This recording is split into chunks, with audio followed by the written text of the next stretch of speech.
Hello, this is Randy Katniss again from Katniss & Wells. Many times in my experience in representing clients, issues come up regarding agents, bloodstock agents or agents representing somebody either when they're selling a horse or buying a horse. The law in most states is the same when it comes to agency. For example, how is an agency created? Many times an agency can be created where you don't even have a writing and you don't intend to have an agency. So for example, you could be in a situation where you say to somebody, let's say you're at a show, you're on the show grounds, you say, hey, would you go over and ask so-and-so if they have a pony for sale or they have a horse for sale? Is that an agency situation? The law would say that if that person who you asked to contact someone else was authorized by you to do that, you have an agency.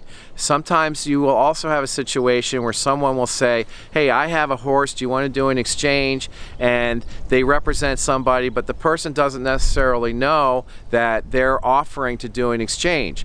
Later on, they find out about it and they ratify it. What does that mean? They didn't give the agent or their trainer authority to do the exchange or to do the purchase, but later they accepted the benefits and they ratified it by saying, oh, I didn't approve it, but I like what you did, and now I'm being in agreement with you.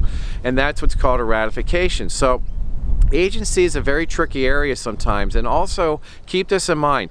When you have a horse dispute in a purchase or a sale, most of the time there's a trainer involved, there is maybe a sales agent involved, or multiple agents.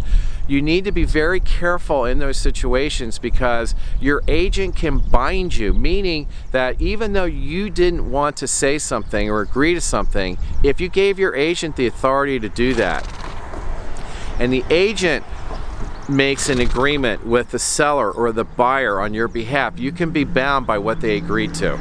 So keep in mind, if you have an agent situation, one that's either express, meaning you authorize them to represent you, or one where it's implied, where somebody acted on your behalf, you knew about it, you agreed to it, and you accepted the benefits, then they too can be deemed an agent. Why is that significant?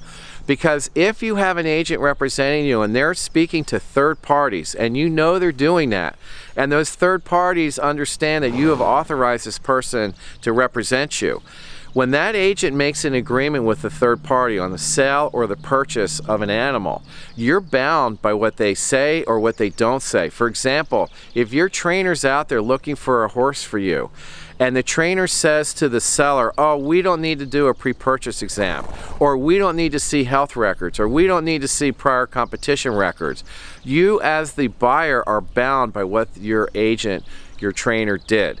So you want to be very, very careful when you have trainers representing you, when you have a sales agent representing you, because what they say may be held in a court of law as binding on you, notwithstanding you didn't know about it and you didn't understand the implication or the waiver that could occur if they bind you to something that you don't necessarily agree with.